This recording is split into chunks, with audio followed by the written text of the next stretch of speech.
కర్నూలు జిల్లాలో టీడీపీ నేత దారుణ హత్యకు గురయ్యారు. పత్తికొండ మండలం ఊసూరులో ఈ ఘటన చోటు చేసుకుంది. టీడీపీ నేత వాకటి శ్రీనివాసులు బుధవారం తెల్లవారుజామున బహిర్భూమికి వెళ్లగా దుండగులు ఆయన కళ్లల్లో కారం చల్లి దారుణంగా హతమార్చారు.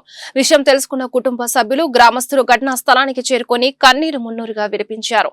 సమాచారం అందుకున్న డీఎస్పీ శ్రీనివాసరెడ్డి, సీఐ జయన్న ఘటనా స్థలానికి చేరుకుని పరిశీలించి విచారణ చేపట్టారు.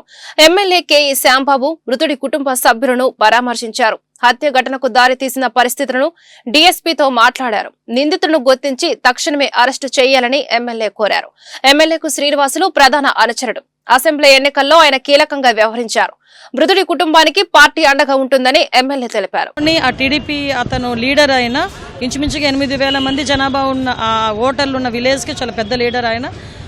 అటువంటి వ్యక్తి ఈరోజు అతి దారుణంగా నరికి చంపబడ్డాడు. ఎంత దారుణంగా నరికారంటే నరకడమే కాకుండా దాని మీద కారం జల్లి ఆ నిందితులు పరారైన పరిస్థితి ఉంది. దాని మీద ఇమీడియట్గా నేను ఆల్రెడీ ఎస్పీతో 2 times మాట్లాడాను. అక్కడ ఉన్న కర్నూలు ఎస్పీ గారితో కూడా ఇమీడియట్గా దాని మీద ఎవరైతే అటువంటి ఆగంతుకులు ఎవరైతే ఉన్నారో, దుండగులు ఎవరైతే ఉన్నారో వాళ్ళందరినీ పట్టుకునే దిశగా ముందుకెళ్తున్నాం. ఒకటి మాత్రం నిజమండి, ఇప్పుడు వరకు గొగ్గోలు పెడుతున్న జగన్మోహన్ రెడ్డి వాళ్ళెవరో చంపేస్తున్నారని.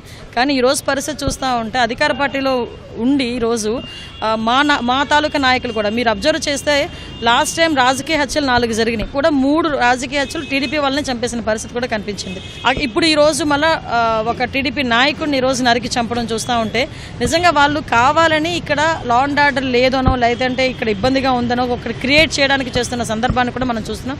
నిందితులు ఎవరైనా కూడా ఎట్టి పరిస్థితులను వదిలిపెట్టే ప్రసక్తి లేదు. నిందితులు కంపల్సరీగా పట్టుకుని తీరితే మనకు శిక్షించి